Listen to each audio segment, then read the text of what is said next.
gam chende me PDM la habong wen piera bero ata welo keri nywagi aporo nywagi chende me nywagi manu milion ariyo la haboro ena ya welo keri ramo milion achiel we home pur la haboro ter keri tini school welo roma par chane tu nywal tigen piari ono ana te ko begini gino mag gini ko pe PDM atek to twalda program ena yo bero program abera do law do chi wi law long pian nu ri pangeo ni law yo tie pi jodu nu da pangeo ni president tie ko ko bati teni ni law yo tie kar nu law yo tie bini PDM mi amo da mar dan pure tie meda mera ke kwayo ni meda mera me yo chiene no bero bini ikare dushu keri bini kare come me wek jopur kari hu bini kare come ri hu no akwanyo nywagi ko chame karo kano ko piano no ikar no kor no te chwe abe anya mor Daniel aberu won come ameo yero your representative me banya PDM Sako well PDM tienda me wano nuo the financial year 2023-2024 nuo million mia chela pario e down te pok ko dushu o jo mia chela pario financial year 2024-2025 wano nuo million mia chela chiel so down te chor ko dushu o jo mia chela chiel me chende dusha me wano nuo te Sako e banya nuo million mia rio apar de chende ni wano binu tu kede kar nono kokome me chor ko board members dang mia rio apar de and chik ko ban yo guideline ko ni a member chiel ir num chente million chiel me supporting en yo me yo million chiel mo mio ni o mio ite enterprises abishia la papat chiel ye mio pipuru nywagi ario ye mio pipito punni me adek yo ametia pita chunga bara citrus me angwen yo penyo pipito gwen me abich ber pito rech so million mia ria para deki kerite enterprise groups ni dushu enterprise groups ameti te Sako me bany ber gin pier de huyangwen kere members tutumia chiel ipiera biny nono success stories ame wan tikere chani at will tikere jo apar nono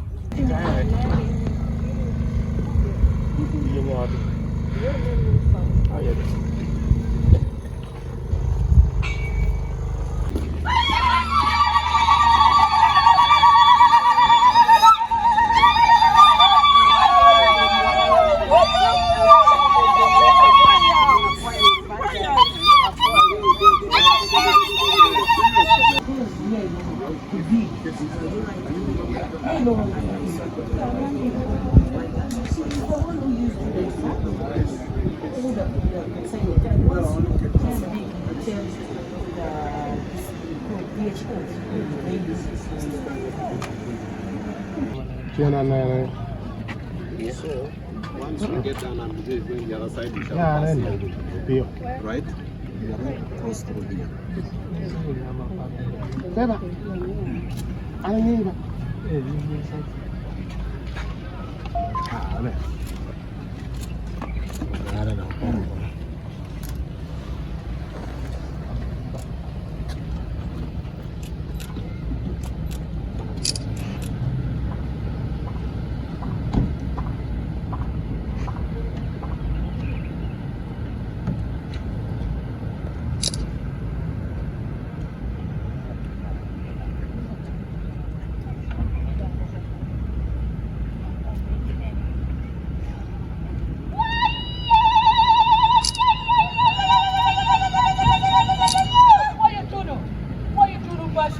What you doing in Lira district? What you been on?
That's why she's saying Roman.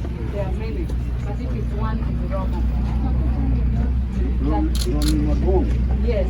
We're gonna buy at the nhà to take care of it.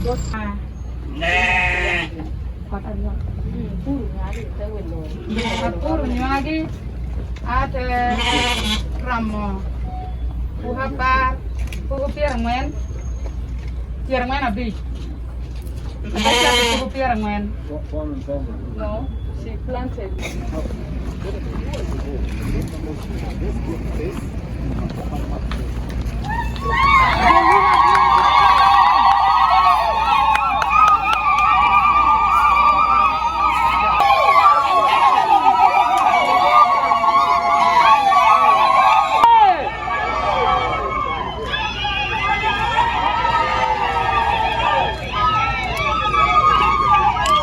Thank you so much. A few issues that I would like to bring to you, and I'm going to highlight. One, Lira district is divided into two. The city is in the middle of Lira district, and up to now, National Planning Authority have failed to draw the map of Lira district. The district headquarters after creation of the city was taken to a route north, that is Obur, which is very far from here, Your Excellency. Lira district in Uganda is the only district with two DPCs. The route south cannot go up to Obur because of its distance. They have to cross the city. And a route north, bordering Omoro, Pade, cannot come up to this way. So it has made work very difficult. The district council sat down, Your Excellency. We know that you don't want new districts. But as a woman member of parliament, I'm suffering because I have to balance these two constituencies with the LC5. Because the two constituencies do not meet. And we don't have even a central point to have discussion for these two constituencies and the district at large. We request, the district have already come up with a resolution and it's submitted already to Ministry of Local Government, Magezi. And the people of Erute South, because the district sat and agreed that if the government could accept, they give them a Rute district, which will be a Rute County South. And there are very many people, Your Excellency, even those who are opposition, are telling us that if you grant, there is no need for them to reject you anymore. Because you listen to their cry and they are willing to put on yellow despite the words you're hearing. NRM is still in Lira district. When you give this, you give us morale and support us in talking good about NRM. Your Excellency, Amach complex is in this area, not far from even this location. Good enough, Mama is here. Your Excellency, in Lira district, we have only one A-level school. That is Amach complex. But this A-level school is in a very sorry state. As you know, the curriculum have changed, full of research. They don't have a library. They don't have a laboratory. They have sent their request, it's already with the PPS, requesting for at least renovation and building of a laboratory, a library, or a multipurpose hall. And they also request for at least a bus to support the students. This is because our children cannot succeed in the quota system. The quota system is mainly benefiting the city areas that has good schools, because up to now, they have not divided the provision for the quota system. The same quota system is for both the district and the city. 3, Your Excellency, Amach Health Center 4. It's in a very dilapidated state. The main ward is already completely destroyed. And Your Excellency, the ART clinic is also in a very bad state. Now the lab, the theater is all in a very bad state. We request that through your directives, this health center 4 should be renovated, because even now, children and the male are sharing the ward. We are not okay in that area. And those are the few issues as per the district, because tomorrow we will not go into personal district issues. Your Excellency, I therefore would like to invite the farmer. Why you temo?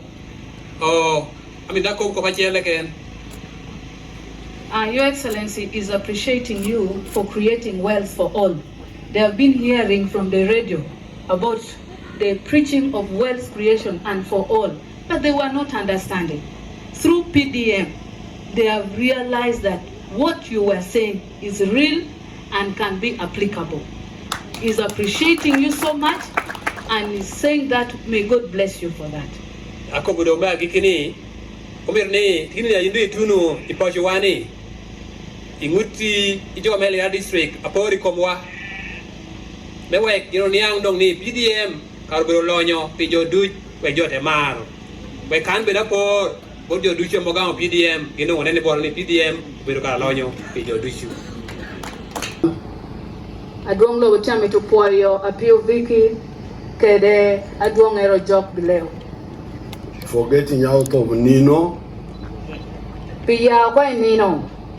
because the problem with Uganda and Africa is in Nino. Pien pe adwong ado tipo we lobo wa Uganda kede Africa lo pero Nino. The people are just asleep, Yo katika Nino. and when you are asleep, even the snake can come and bite you, you don't know. Kaki riberi Nino, tuol binu ton ira penyeo. So, I have been involved for the last 65 years actually. Odoho mo ha piera bishel we a beach. Aena na hair yelle. From 1960, when I was in the junior secondary school, I used to I started talking to those who were there. Ene cha hugina komporeti isinia. Etecha kolokerejo turigi yankole. Because we were reading in the books how other countries have developed. Pienui kwano gene book school. Kitame lobo keno donkere. And we had a few examples in a government stock farm in Mbara. Apora no ene neno no tie ifama gamente. Ametie to side Mbarara. And you could see how things can improve. Munu no nen kene. Jomi no tia besho eto no joke ne petia neno. Eto ene neno. But the people were not bothered. Ngata nura tia paro pe.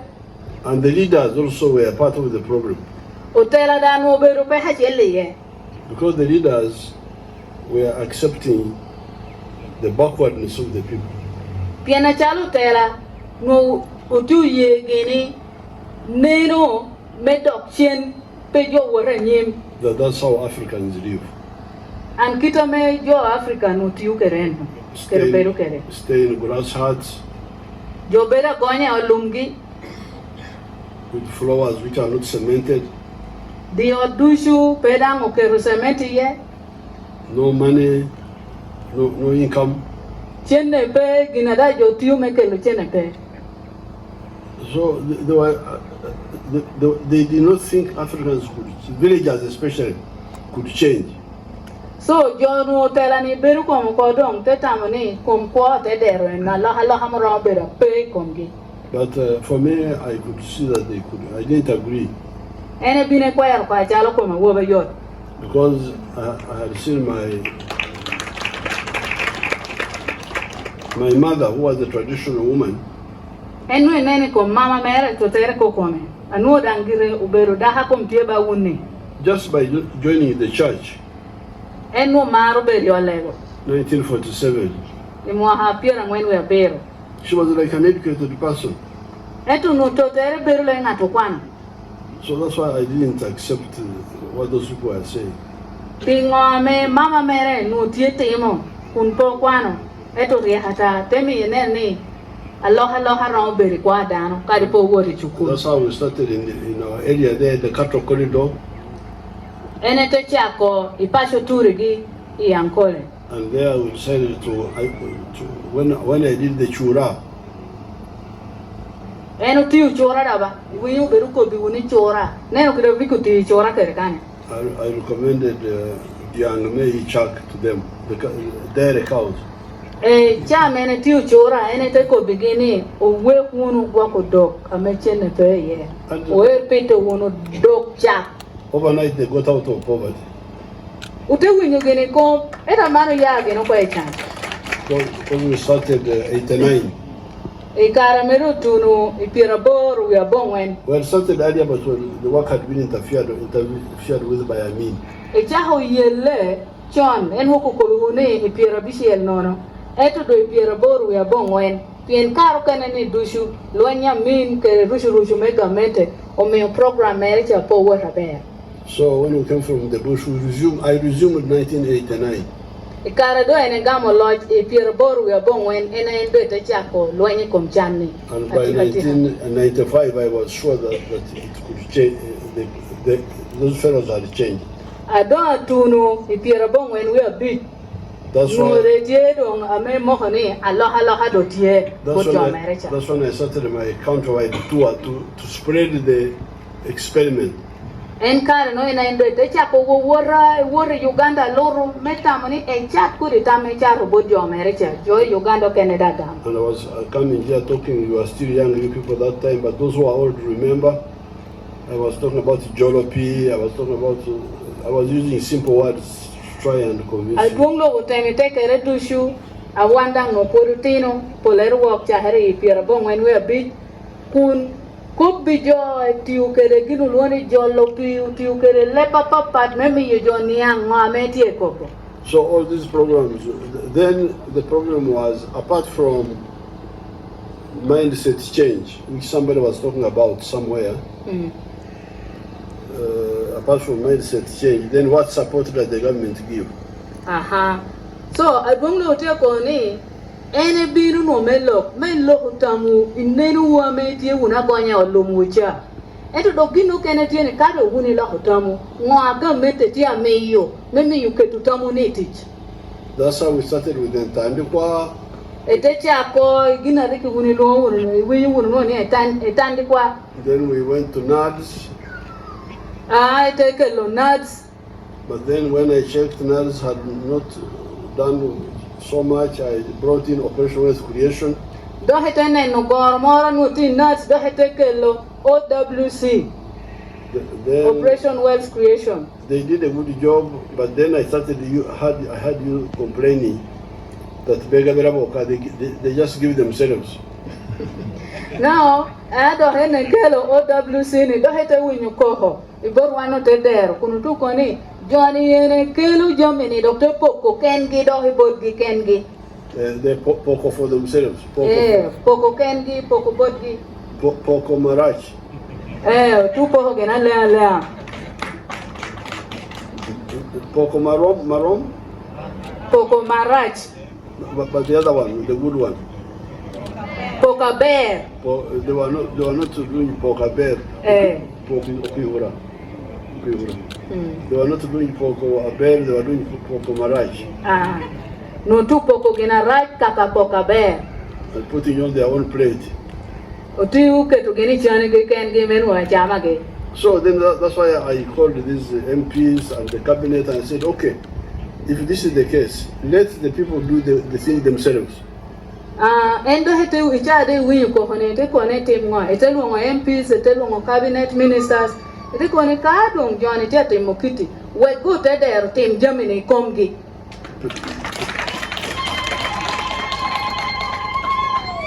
pesa sente pia tie kan poko yourselves. So adwonglo te ko ne ka do tikitu o kwanchente o mio te der donginti kede ikomgi. And it seems it is working well. Kita neno kede apoha no nyopoko chente no tia watabe. And I'm very happy. Ye yome ye attack pianete neno chadena metia katoa. Now regarding the way Apio is moving, she's moving very well. Vicky tia waterbear. She started with maize, then she got sheep. She has now got a plot. Yeah. Eno chaho puro nywagi, te welo romo, ichane dada beauty ke plot ere trading center. Tia waterbear. And then she's continuing to grow maize. En putia mede epito nywagi mericha. So you're the production officers of the district. DPO ya winko pachu. You need to come in and consolidate these people. Miro jome loko bi kompur me district ni neno tuchungo. Adwong lo tia koni gin miro kato we hamede konyu. Kadi huni kamo PDM. You had Apio telling you that one problem she has It's water. is water. DPO. So how do we need to think, how do we solve the problem of water? Because there are two ways. Utie kukope pi ni ningo. Piena pi utie koni pi petie. Ento ibore ti yorario. When I was in Kole, where I came from, I was thinking of a borehole. Ene ya ikole, eta nuetie binu kan nuete tamu kope tuchutanchi. But the boreholes may not be easy to spread everywhere. Kau tushu tanchi. Memi yo wot kanu kene poro me pito leyi kodingo binu beratek. Then the next way would be jolopi. Aha. Mario oberu me jolopi kompi kota chweni wekpo bale. Because with the jolopi, if you have some bad houses, you can do it in every home. Memi yo wada dogberi pi ka wano tie kere bala barriena tieni wano romo jolopi no amo romo ketu gi jolo iwi wuri ngata chela chela. So you need to analyze what do we do, how do we solve the problem of water for each of these farmers. Donc tela me district amela ko fi kompur miero kon tami kirango amo romo konyo joni eni yo riad wong logo ko ni. Because Apio is right, because if you don't solve the water, you have to go get the water, or if the animals go to look for the water, they get disease, they are stolen. Kita me Apio viku ko kere tie yele pipi kai kone tero ja le yemene kulu romo wodwo kere tuo we ko da Apio weha me mi yogi mara take data. But as you are studying the program, since I have come here, I can organize a borehole for near here. Adongo ko ni ka district ya tamo ene romi jo ketu tanchi achegi pashukan for Apio and for the ones around here. Mono no bedo pi Vicky kere neighbors mere kanene.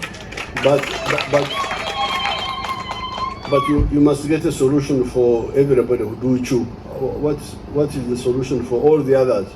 Your Excellency, there is what they call micro-scale irrigation scheme.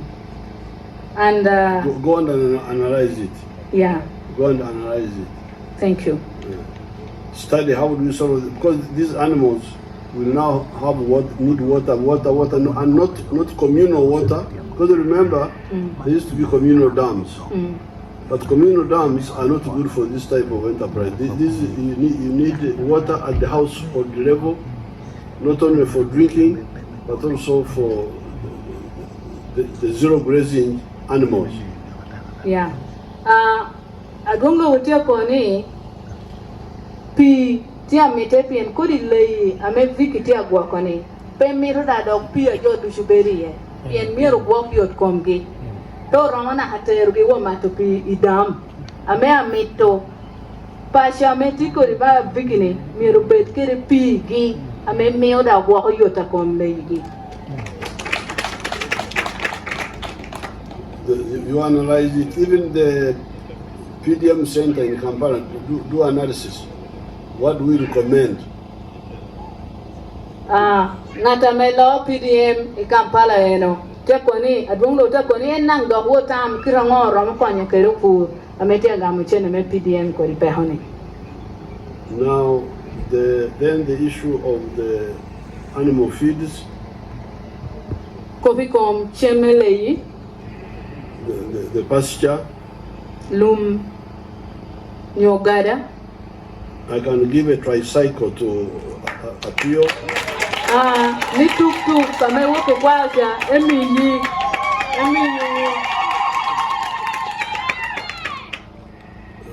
Then that one I will send support. How much does it cost? How much? 9.7 million, Your Excellency. We shall buy that.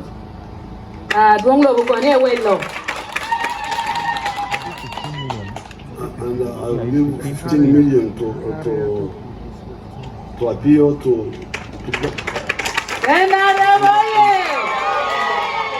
Dwonglo bukone mi million para big make supporting him. To Apio and her husband. Don't become too big-headed and stress your husband. Vicky, kere duongere Peter. Kien peme to kelone Apio wie do kadiri yon. That you are Dako Jalonyo. Peme to kelo geru me yon ama Apio do ko ni ene beru Dako bera lonyo. Teru no Peter kwa wanga peng. So the 15 million, you can buy some more land and start looking at your coffee. Million para Vicky will lower ye Peter mwanya kwa. No, this should not be involved with the tricycle. Tricycle should be separate. Million para Vicky o pick tuk chape ye manu peru megu meti chipur. Tuk chape lo wintere kena. Now, finally, the farmers who came. Magiki botu pura para wokini. I want to give each one 1 million, 1 million. Ngara chela million a chela.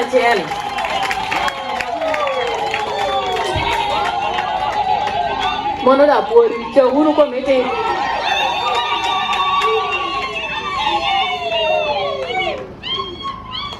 And the two LCs.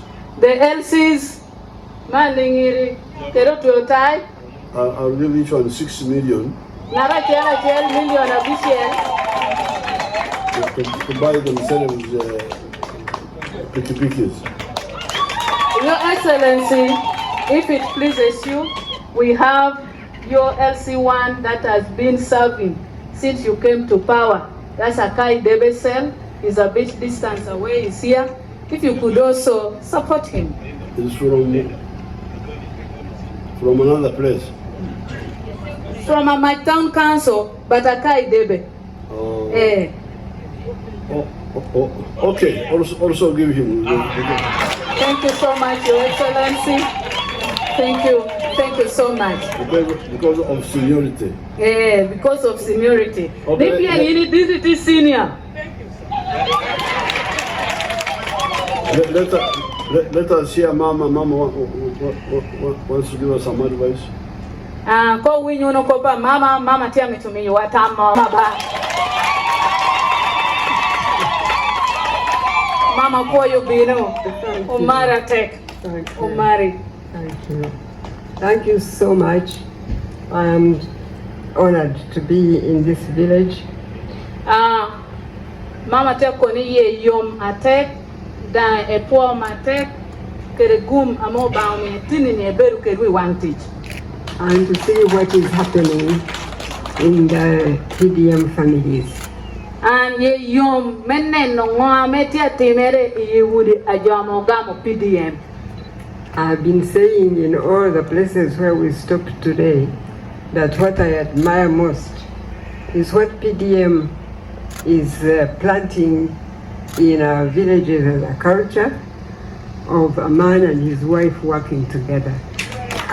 Eno koni kane wuri ye dushu eke maro ngwa PDM tia temo ye wudi alwaki kinpasho. Pien PDM okelo nina nyen me daho kere jo ti karachiel me dongo pasho. And while women in the past were really overlooked and they were not given light of day and they were just walked over and not given any respect, now it is good to see women hold hands with their husbands and work together on the family project.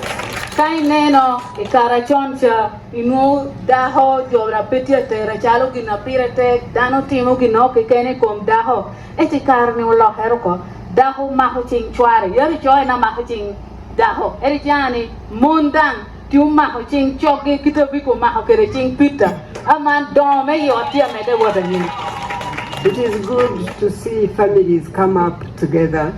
It's good to see a man and his wife working together, lifting up their children and lifting up their village. I was saying our villages will become stronger, our communities will become stronger, and our nation will become stronger. Imatia koni ka mede unikiti amoti unukarachiel medongo yiwudiwa amedaho kere choti ukarachiel pachi wa don wantish wate don lobo wate don.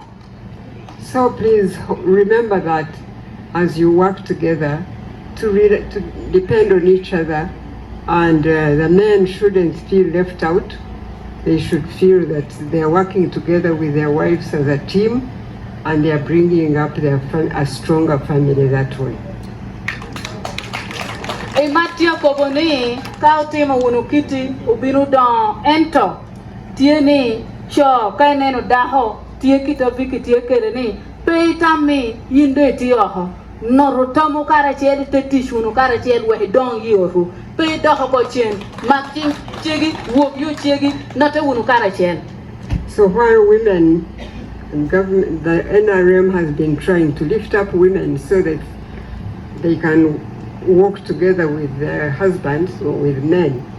If now women start leaving their husbands behind, then we will get a new problem of men becoming, weaker and not really feeling confident about how they live with their families, and that will bring up a bigger problem, because a family without a father to lift up a family is a major problem.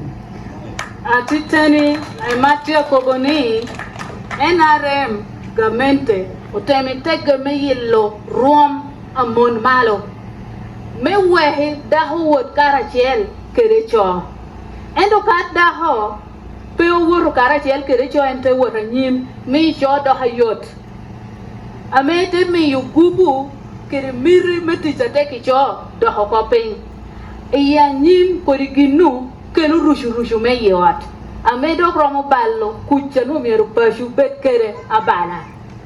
The children will be very happy to see their parents working together, and the children will learn from their parents that that's how families are supposed to behave. But if the men now are left behind, then we will have a weaker society, a weaker community, and we'll have a major problem than we had when it was women weaker. Kao tino oneno nyual gitia tich karachiel. Miu tino ni da don te perutina beri ya nyim amungeo ni pashu jodon karachiel. Edu kawano weho. Chopo pien gemente mena remu tiu ruam wa malo ngeo do ping rom chunga pirwa. Au te weko chokwa ko chen. Peho mere do habeda duong alo yo kita no wano tikere piyonko. Yen wuni ngeo chope na bok. So please know the NRM government was deliberate to really lift up women in our society, in our country. So we shouldn't now pull the men down, because that will give us a worse problem, as I say. Now we need to rise up together and continue to hold hands together and build stronger families. And I thank you. Okay.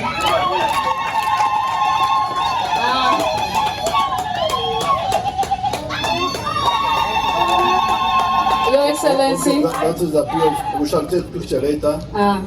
Sit down. That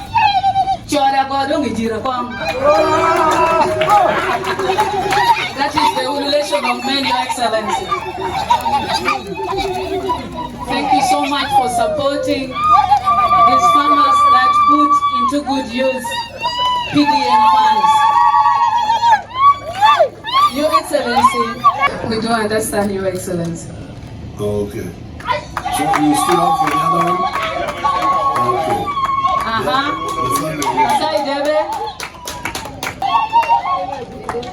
Thank you so much, Your Excellency. I think so far what I've seen, the farm we saw there in the Molatar from Mr. Okello was the best, because there are over 350 cows, he has over 800 goats and sheep over 400, and the farm is very big, very clean.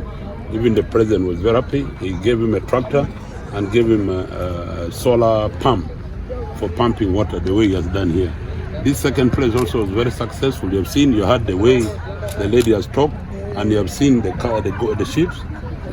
Actually, I was telling the State House controller that to save this immediately tomorrow, they release some money because they pump the water is just on the roadside.